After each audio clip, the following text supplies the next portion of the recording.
परिवर्तन करने जा रहे हैं। पिछले एपिसोड में हमने जाना कि सिंह राशि के जातकों पर क्या प्रभाव पड़ेगा। इस एपिसोड में हम जानेंगे कि कन्या राशि के जातकों पर क्या प्रभाव रहने वाला है।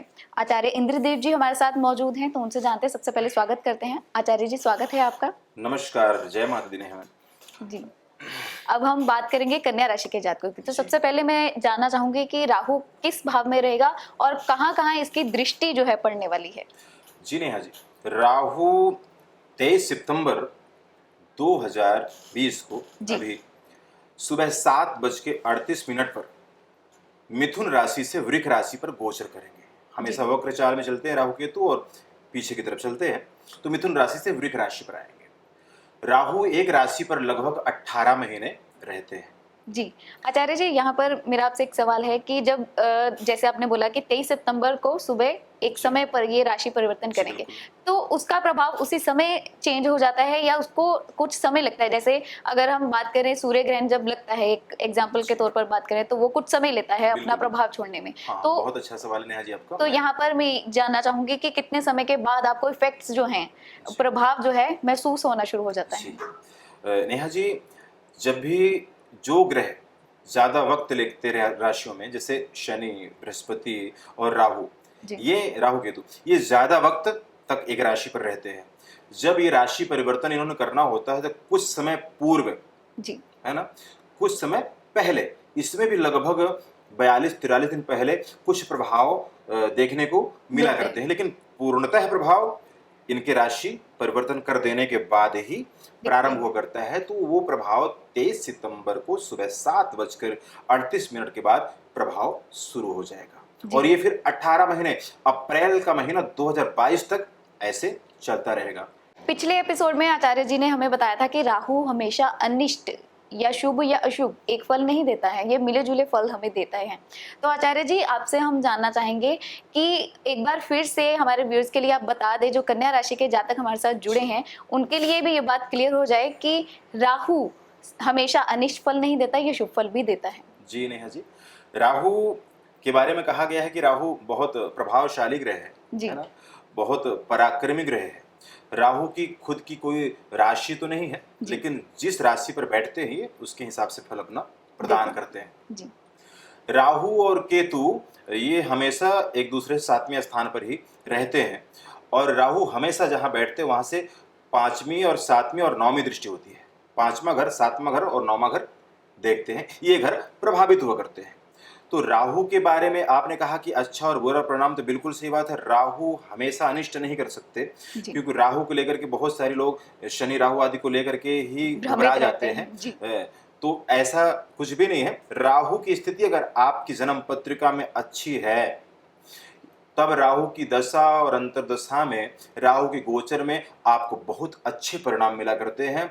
आपने देखा होगा कई लोगों को अचानक से फायदे शुरू हो जाते हैं, अचानक से उनका व्यापार चल पड़ता है, अचानक से उनको कोई लॉटरी आदि भी लग जाया करती है, या विदेश से जुड़े कारोबार उनके शुरू हो जाते हैं। तो ये राहु अच्छे होने का प्रतीक है नेहा जी। लेकिन राहु जब अनिष्ट हो, राहु खराब हो, तो राहु के लक्षण है, राहु ही करवाता है व्यक्ति को झूठ, मत्सर, कठोर, कटुभाषी, गुस्से में बोलने वाला, अहंकारी, और अचानक से शरीर में नुकसान होना, हमेशा मानसिक तनाव में रहना, टेंशन में रहना, उलझन में रहना, और हमेशा हमेशा नेगेटिव सोच रखना दिमाग में। राहु जब खराब स्थिति में हो तो जातक को बहुत सारे इसके खराब परिणाम देखने को भी मिला करते हैं नेहा जी। जी, अब बात करें हम कन्या राशि के जातकों की। तो कन्या राशि के जातकों पर सबसे पहले मैं आपसे जानना चाहूंगी कि राहु कौन से भाव में है और इसकी दृष्टियां कौन कौन से भाव में पड़ रही हैं और क्या क्या फल देंगी। जी नेहा जी, कन्या राशि के जातकों को तो बहुत ध्यान से सुनना चाहिए, देखना चाहिए, क्योंकि कन्या राशि के जातकों के लिए ये बहुत कुछ लेके आया है राहु। अब यहाँ पर डिपेंड करता है कि आपकी पत्रिका में जन्म से राहु कहाँ है और राहु की पोजीशन क्या है। अगर आपकी पत्रिका में राहु जन्म से कुछ अच्छा है या राहु की पोजीशन ठीक है, तो आपके लिए ये बहुत गुड टाइम आगे शुरू होने वाला, बहुत अच्छा समय शुरू होने वाला 23 सितंबर से। कन्या राशि के जातकों पर राहु गोचर करेंगे नवम भाव पे, धर्म स्थान पर। यहाँ से पिता का भी विचार आप करते हैं, यहाँ पर राहु गोचर करेंगे। तो यहाँ पर आकर के नवम भाव में भी बहुत कम पत्रिकाओं में नवम भाव में राहु देखने को मिला करते हैं। नवम भाव में राहु का मैंने अच्छे परिणाम देखे हैं। जी। अगर पत्रिका में नवम भाव में राहु है, अभी गोचर में नवम भाव में आ रहे हैं, तो इनकी 5वीं दृष्टि पड़ेगी कहाँ पर? सीधा लगन पर। लगन पर, है ना? जी। खुद पर पड़ेगी, लगन पर पड़ेगी, आप पर पड़ेगी।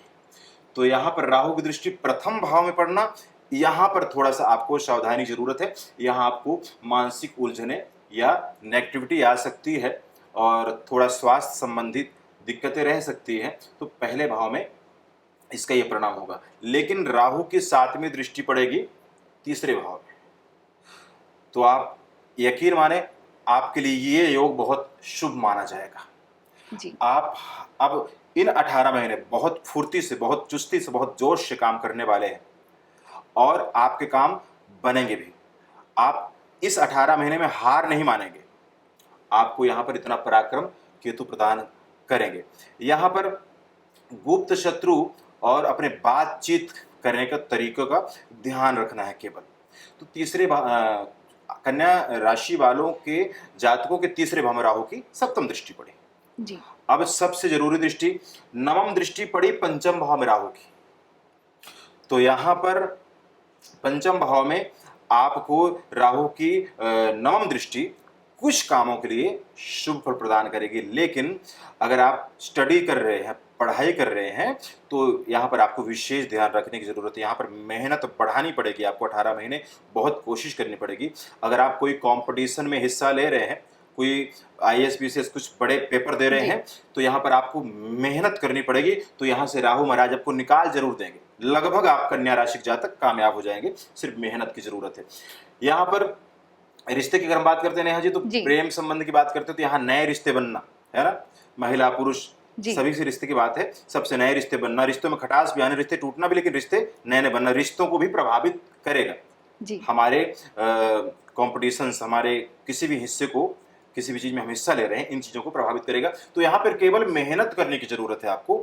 ज्यादा मेहनत राहु यहाँ से कर पाएंगे आपको, लेकिन सफलता हर हालत में आपको राहु यहाँ पे दे देंगे। आप कोई भी बड़े कोर्स कर रहे हैं, बड़े काम कर रहे हैं जी। तो इसी के साथ आचार्य जी से जानते हैं कि जो कन्या राशि के जातक हैं, उनके रिश्तों के बारे में अभी आपने बताया, और जो सेहत है, हेल्थ के हिसाब से कैसा रहेगा उनके लिए ये 18 महीने का समय? जी नेहा जी, ये जो 23 सितंबर को राहु गोचर करेंगे, कन्या राशि वालों के 9वें भाव में आएंगे, तो 5वीं दृष्टि प्रथम भाव में पड़ेगी, यानी सेहत पर ही पड़ेगी, शरीर पड़ेगी, है ना? लगन यानी हम खुद है।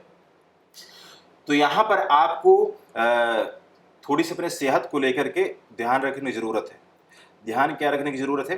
अगर आप मांस मंदिरा नॉनवेज आदि का सेवन करते हैं, तो ये 18 महीने आपको बिल्कुल त्यागने होंगे, अगर आप बिल्कुल स्वस्थ रहना चाहते हैं। और आपको धूम्रपान का भी त्याग करना चाहिए। गुटखा, सिगरेट, तंबाकू, इन चीजों से राहु बहुत ज्यादा अनिष्ट फल प्रदान करते हैं ना जी। तो यहाँ पर आपको ध्यान रखने की जरूरत है। अन्यथा ये आपके शरीर में कोई कट पीट करवा सकते हैं, चाहे ऑपरेशन हो या वैसे गिर के चोट लग जाए, या शरीर को लेकर के कुछ न कुछ दिक्कतें बना सकते हैं।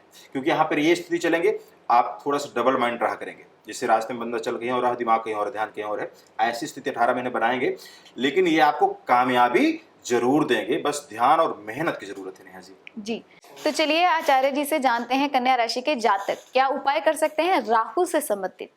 जी नेहा जी, कन्या राशि के जातकों के लिए सबसे पहले तो मैं ये कहना चाहूंगा कि आप अगर घर पर बिस्तर पर बैठकर भोजन करते हो, तो उसे आप बिल्कुल बंद कर दें। बिस्तर पर बैठ करके, बेड पर बैठ करके जहां आप शयन करते हैं, सोते हैं, वहां भोजन करना बिल्कुल बंद कर देंगे।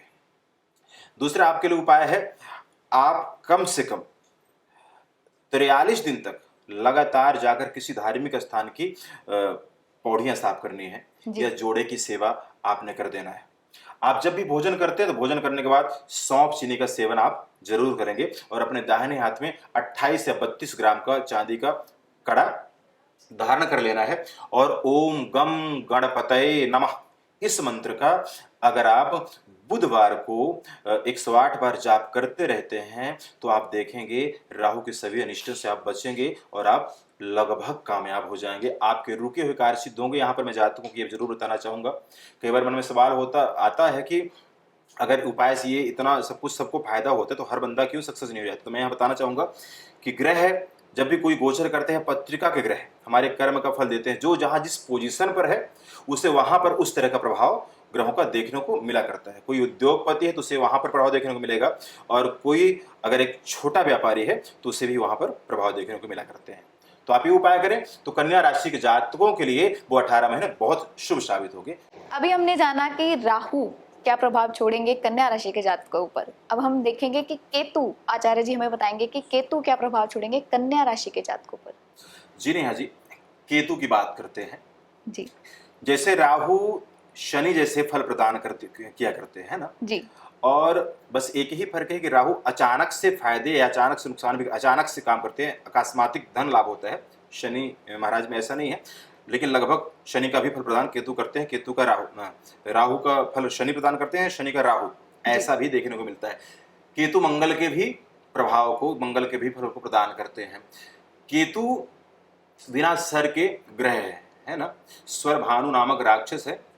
जब भगवान नारायण ने उनका चक्र से सर अलग किया तो ऊपर का हिस्सा राहु और जो धड़ था वो केतु। जी तो केतु को आध्यात्म का प्रतीक भी माना जाता है। केतु ज्ञान भी देता है, केतु सन्यास भी देता है। कोई सन्यासी बनना चाहे, केतु अगर सपोर्ट ना करता हो सन्यासी कभी नहीं बन सकता। केतु कभी कभी आपको आध्यात्मिक बनाता है, कभी कभी बहुत अच्छे विचार लाता है कि इस दुनियादारी में कुछ नहीं, हमें ईश्वर का स्मरण करना चाहिए और साफ सुथरी जिंदगी जीनी चाहिए, केतु देता है। द्वादश भाव में केतु बैठा हो तो मैंने ऐसा भी पढ़ा है कि ऐसे जातक बहुत अच्छा जीवन जीते हैं और मोक्ष को भी प्राप्त करते हैं। जी तो यहाँ तीसरे भाव में केतु है, केतु की तीसरे भाव में स्थिति यहाँ पर इनको अच्छी रहने वाली है। जी कन्या राशि जातकों के लिए बहुत सारी चीजें अच्छी है, एक दो चीजें जो है उनका आपने ध्यान रखना है।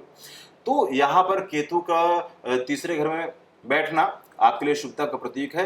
आपको मैं यहाँ पर एक चीज जरूर बताना चाहूंगा कन्या लगन वालों के लिए कि आप अगर प्योर ब्लैक रंग का वाहन चलाते हैं या ब्लैक रंग के कपड़े भी पहनते हैं तो कपड़े तो बंद कर दीजिए, वाहन अगर आपके पास है तो उसे आप ध्यान से चलाएं, चोट आदि का भय यहाँ जरूर बनता है। जी पंचम दृष्टि लाभ स्थान पर पड़ी, आपको अचानक फायदे होंगे। कोई काम आपको रुका हुआ होगा 23 सितंबर के बाद कन्या राशि के जातकों का, कोई अगर आप बिजनेस कर रहे हैं, व्यापार कर रहे हैं, काम चल नहीं रहा है तो वो चल पड़ेगा इसी 23 सितंबर के बाद। सप्तम दृष्टि की बात करते हैं भाग्य स्थान में, नवम भाव में, धर्म स्थान में। आपको ये 18 महीने धर्म से जोड़ेगा, धर्म की तरफ आपका रुझान बढ़ेगा। आप पहले धार्मिक नहीं भी रहे होंगे तो अब आप थोड़ा धर्म में रुचि लेना शुरू करेंगे, आप थोड़ा धार्मिक बनेंगे और अच्छे कार्य करना शुरू करेंगे और धर्म करेंगे और आपको फायदा मिलेगा।